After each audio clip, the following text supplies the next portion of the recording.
Bonjour, aujourd'hui nous sommes à la Ferté-Bernard, une petite ville médiévale de la Sarthe avec sa porte fortifiée, son église, ses canaux. Alors me direz-vous, qu'est-ce que Hugues et l'M6 vient faire à la Ferté-Bernard? Eh bien, une fois par an, la Ferté-Bernard, c'est aussi ça. 2000 étudiants, 120 robots. Pendant 3 jours, la Ferté-Bernard est devenue la capitale française de la robotique pour une coupe qui a battu tous ses records. On y croit pas trop là, c'est pas vrai là.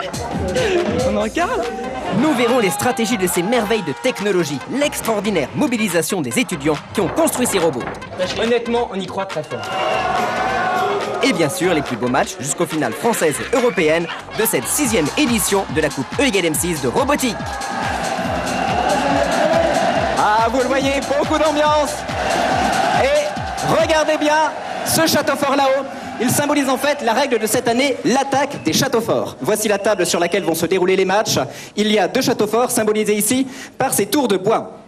Alors, les robots partagent chacun de leur base, située derrière leur château. Ils ont 2 solutions. La première, traverser cette passerelle étroite pour aller basculer les tours. Deuxième solution, prendre un boulet et bombarder le château adverse. Le gagnant est bien sûr celui qui a renversé le maximum de tours de l'adversaire en 1 minute 30, durée de chaque match.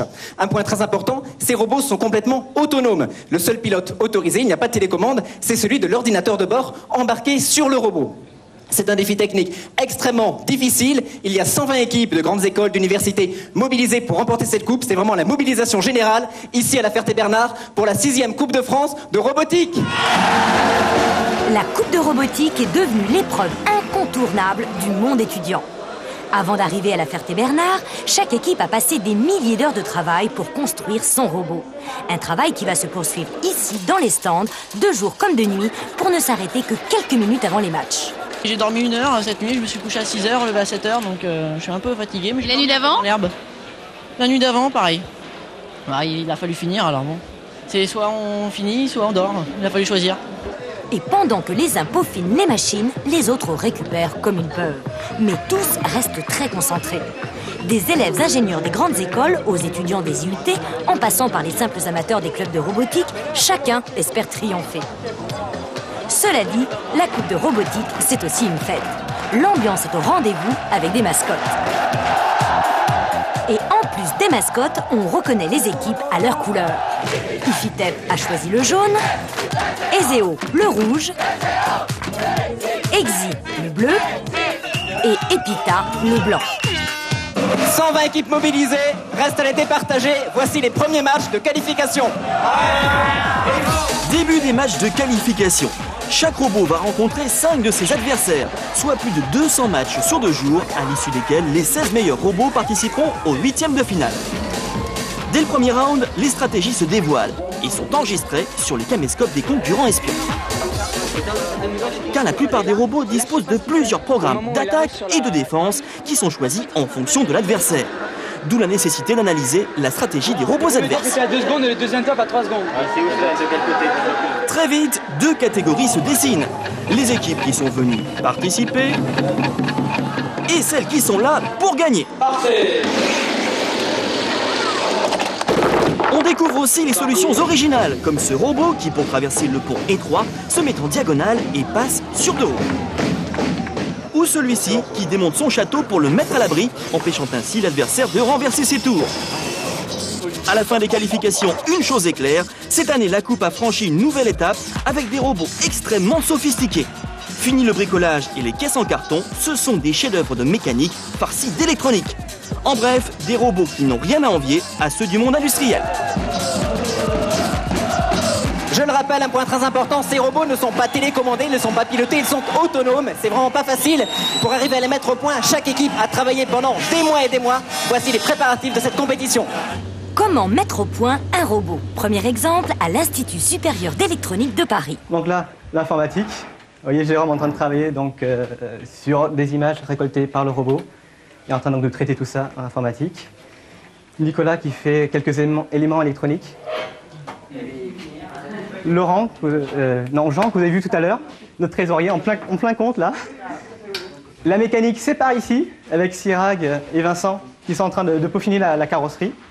Informatique, électronique, mécanique et même comptabilité. Il faut tout ça pour faire un robot. Mais au fait, où est-il? Ah, le voici! Et regardez la table, parfaitement reconstitué dans cette cave de l'école pour un entraînement optimal. Point fort de ce robot, une caméra intelligente. Elle va suivre le robot adverse, parce que le robot adverse a une balise lumineuse, donc on va voir ce point lumineux. Quand le robot adverse ira à droite, nous aussi on décalera légèrement à droite. L'idée donc c'est de boucher l'angle de tir du robot adverse. Ok, donc en principe on peut tirer. Et pour les tirs, un canon ultra précis. Démonstration. On va vous faire une petite démo de la précision du canon de Nicolas, et donc il va faire Guillaume Tell, tout simplement.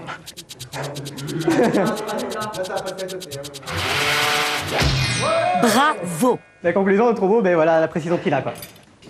Évidemment, tout cela a demandé un travail considérable. Depuis maintenant au moins un mois, tous les jours, c'est 9h-22h là-dessus. Le résultat est impressionnant. Mais attention, la concurrence va être rude.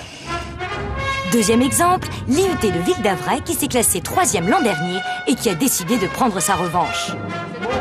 15 étudiants motivés, 12 000 heures de travail pour un robot top niveau. Honnêtement, on y croit très fort.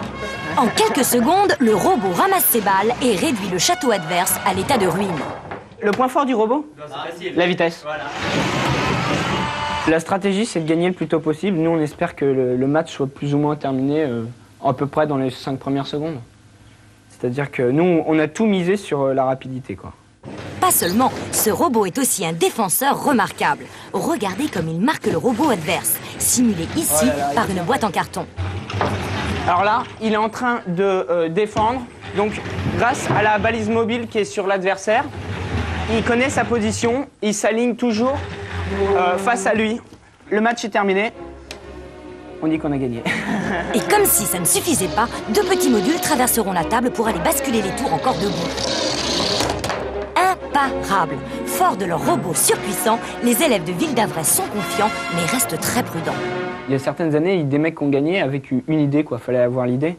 Donc on peut pas tout envisager, mais je pense qu'on y a pas mal réfléchi, quoi. Mais c'est vrai qu'on peut pas contrer l'adversaire à 100%, c'est clair. Alors, pour savoir qui peut contrer Ville d'Avray, retour à la compétition. Voyons quelles sont les grandes stratégies de cette coupe. Rappelons les règles. Il faut renverser les tours de l'adversaire, soit par contact direct, soit en envoyant les balles de tennis disposées sur la table. Première stratégie, le tir. Un premier passage pour ramasser les balles et un deuxième en tirant les balles une à une. Une solution efficace, mais qui demande un canon à balles précis et puissant.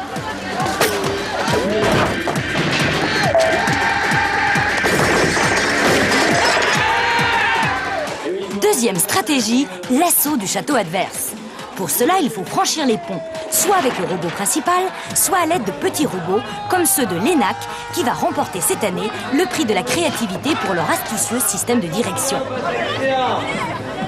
Mais l'assaut direct présente un gros risque, la chute dans le fossé. Et une fois dedans, le match est fini. Troisième stratégie, plus originale. Utiliser le bord de la table comme guide. Très pratique pour aller tout droit, franchir le fossé sans y tomber et aller renverser les tours de l'adversaire. C'est l'effet domino, brillamment réussi ici par l'IUT de Cachan.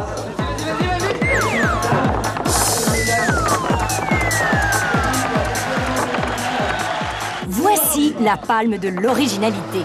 Le robot de l'Epita reste tranquillement dans son camp et fait vibrer toute la table, ce qui fait tomber les tours. Et pour que les siennes restent debout, il les entoure avec des pinces. Une idée géniale et qui fait trembler, c'est le cas de le dire, tous leurs adversaires. J'en profite pour vous dire que cette année, la coupe est également sur internet, robotique.com, robotique avec un K. Vous y trouverez toutes les informations sur les écoles participant à la coupe. Mais tout de suite, les 8e de finale. Premier match, le robot de l'IUT de Cachan contre celui du club Caps Lock. À ce niveau de la compétition, il ne reste plus que des machines très performantes.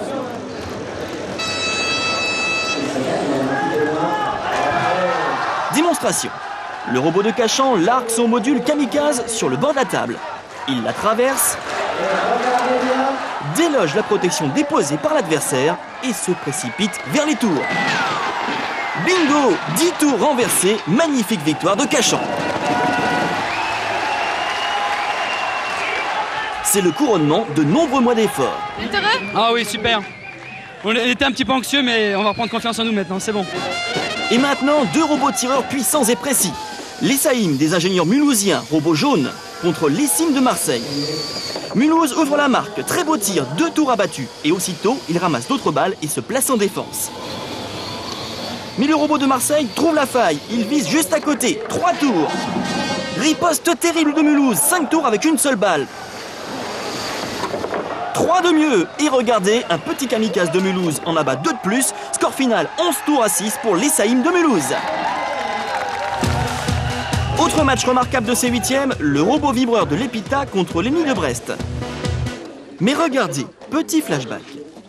L'équipe de Brest, en prévision de cette rencontre, a bricolé en 2 heures un dispositif de protection de ses propres tours. Là c'est bon. Bon, ça va marcher, ça va marcher. Ce bricolage de dernière minute va-t-il réussir? Début du match.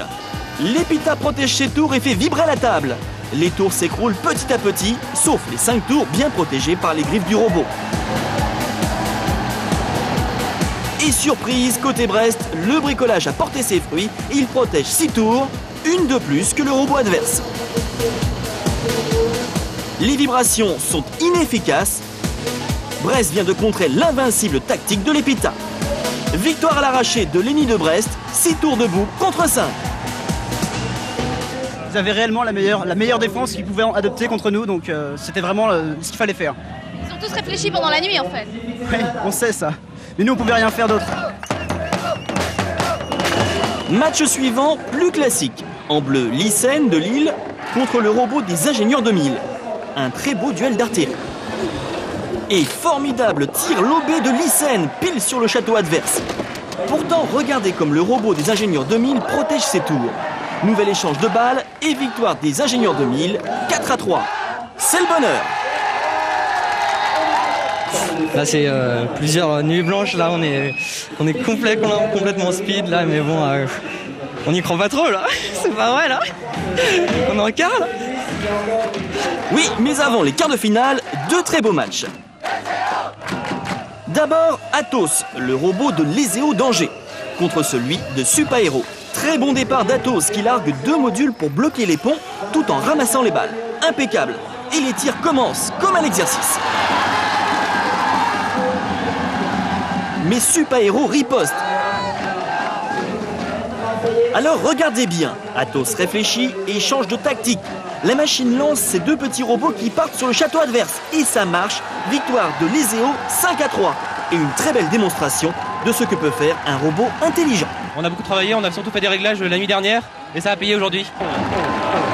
Et enfin, Ville d'Avray contre l'ICEP, 2 équipes dont nous avons vu les préparatifs. Comme à l'entraînement, Ville d'Avray ne laisse aucune chance à son adversaire. En 5 secondes, le match est fini. Voyons l'action au ralenti. Regardez la vitesse d'évolution de Ville d'Avray en noir. Il tire 4 balles avant que le robot de l'ICEP n'ait pu venir protéger son château. 10-0, très belle victoire de Ville d'Avray. Beaucoup d'ambiance cette année à la Ferté-Bernard et vous le voyez, une fois n'est pas coutume, les filles sont venues en force alors que la robotique d'habitude c'est plutôt une discipline masculine. Alors la robotique au féminin, comment ça se passe? Regardez. Pas doué pour la robotique, les filles, quelle erreur. Regardez l'équipe de l'NCA, il y a bien une fille et son rôle est essentiel. Vous avez quel rôle, mademoiselle, dans l'équipe? Je m'occupe de l'asservissement du robot. C'est un rôle important. Bah, bien sûr. Non, parce que tout le monde n'arrête pas de nous dire que c'est un sport de mec, la robotique. Ah mais il faut savoir s'imposer. Et alors comment vous faites? Moi je les tiens en laisse. Et là ils comptent sur vous? Bah, bien sûr. C'est moi qui fais tous les programmes, alors faut que ça marche. Oui. En gros, sans elle, vous êtes foutus. Ah bah complètement, hein. C'est la pagaille. Hein. Et cette année, les filles sont partout. Encore plus fort, dans le club de l'école centrale d'électronique, c'est une fille qui coordonne l'équipe. Alors, pas trop dur de manager une équipe masculine? Ça se passe très bien, c'est même très agréable parce que justement il y a un respect qu'on n'imagine pas au départ. Et je vous ai vu tout à l'heure les bousculer un peu, donc il faut de temps en temps leur rentrer dedans quand même? Bah, le problème c'est quand il y en a un qui part avec une pièce et puis il y a la moitié du robot qui reste sur le truc, on ne sait pas où, donc faut les rappeler un petit peu à l'ordre, mais non, il n'y a aucun problème. Compétence, rigueur et le charme en plus. Voilà pourquoi les filles sont choisies pour les missions délicates comme l'espionnage industriel. Je vais filmer les autres équipes, j'espionne un petit peu partout, et puis le soir, on regarde tout ça et on discute des stratégies à adopter, voilà. C'est une stratégie d'envoyer une fille faire de l'espionnage? Ouais, comme ça on est sûr qu'elle va pas se faire casser la gueule. Nous, c'est limite des fois, donc comme ça c'est bon. Reste que dans ce milieu encore très masculin, les vieux réflexes ont la vie dure. On cherche des filles, il y en a pas beaucoup, il me semble. Des filles ici? Oula, celle qui est dans notre équipe, elle dort. Alors, il paraît que c'est un peu trop technique pour les filles, vous en pensez quoi? Non. Qui c'est qui a dit ça?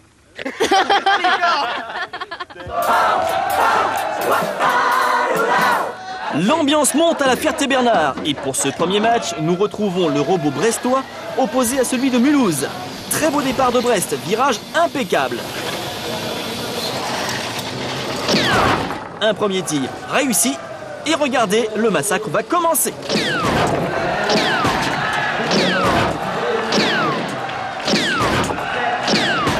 Fabuleux, mais Mulhouse n'a pas dit son dernier mot. Son petit module a traversé le pont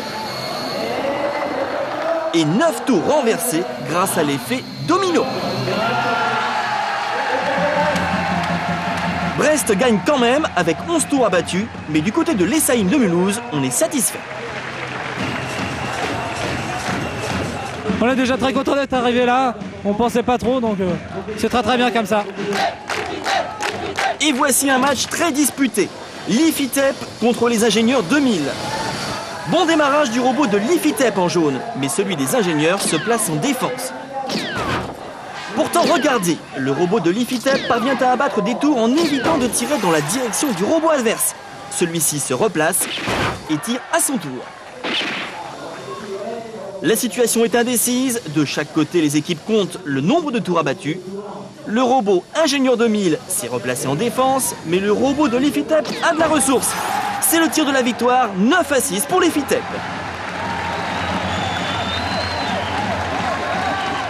Et revoici la terreur de Ville d'Avray, toujours aussi rapide. 5 tours pour commencer. Déploiement en défense, marquage parfait face au robot de l'Ezeo qui pourtant fait ce qu'il peut. Et oui, l'intelligence diabolique du robot de Ville d'Avray ne laisse aucune chance à son adversaire, qui finit même par heurter ses propres tours. Ville d'Avray remporte le match 9-0. C'est la fin des quarts de finale, plus que 4 équipes en compétition. Qui va remporter cette 6e Coupe de France de robotique? Réponse juste après la pub.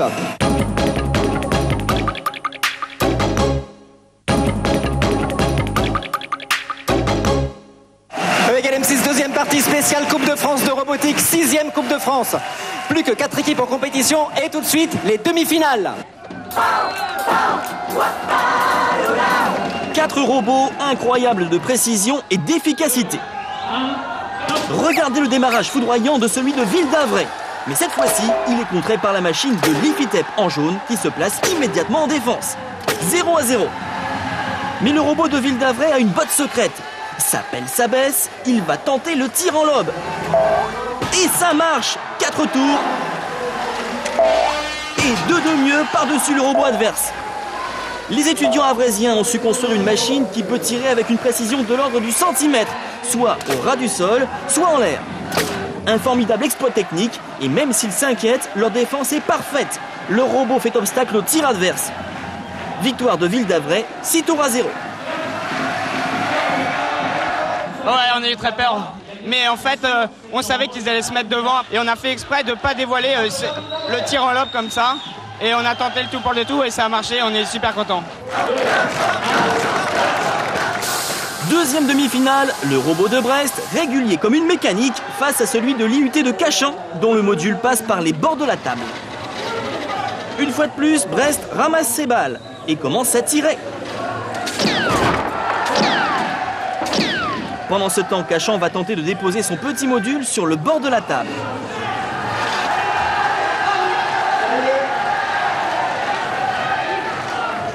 Mais celui-ci reste coincé.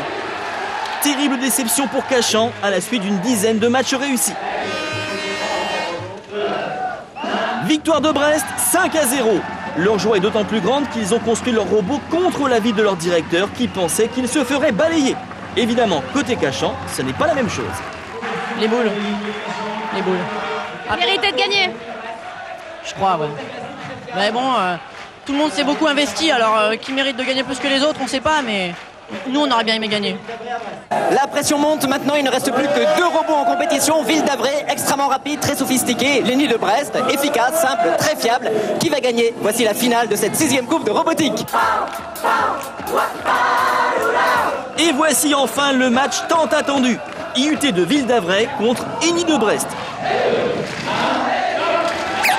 Et dernier sans faute pour Ville d'Avray, 9 tours en 3 secondes 9 dixièmes, record battu. Et catastrophe, le robot de Brest va rester coincé, empêtré dans les balles et les tours descendus par son adversaire, qui lui donne le coup de grâce avec un nouveau magnifique tir lobé. Victoire totale de Ville d'Avray qui a littéralement survolé cette compétition et gagne haut la main la 6e coupe de robotique. Ville d'Avray vient donc de remporter cette Coupe de France. Vont-ils faire le doublé et remporter également la Coupe d'Europe cette année? C'est ce qu'on va voir tout de suite. Et oui, la Coupe a fait des émules dans plusieurs pays d'Europe. Cette année, 2 équipes danoises, une équipe sicilienne, 2 équipes suisses et une équipe hollandaise sont venues à la Ferté-Bernard. Ils vont se mesurer aux 3 meilleurs Français, Ville d'Avray, Cachan et Brest. Et les Européens ne sont pas en retard sur les Français en matière de robotique. Démonstration avec ce robot danois très bon au tir. Ce qui est aussi le cas des 2 robots suisses, dont notamment Megatronic, le robot de l'équipe de Rapperswil. Il rencontre ici le robot de Lenny de Brest. Et en dépit de la frappe régulière de Brest, il va remporter la victoire grâce à un très beau tir lobé.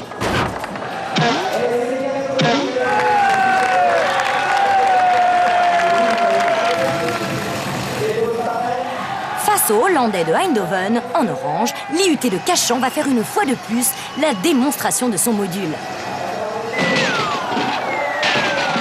Largage parfait et manœuvre réussie. 13 tours d'un coup.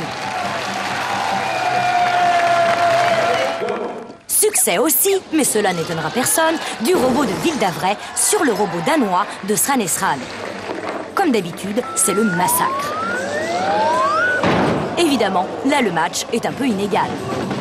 C'est donc très logiquement que Ville d'Avray va rencontrer le robot suisse de Rapperswil pour la finale de cette 2e Coupe d'Europe. Et un sans faute de plus pour le robot français, même si Rapperswil est venu le plus vite possible protéger son château.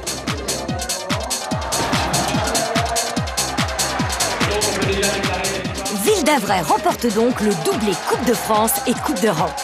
Pour cette équipe d'étudiants très soudés et pour leurs professeurs, c'est la consécration. Cela valait bien des vacances et des week-ends sacrifiés.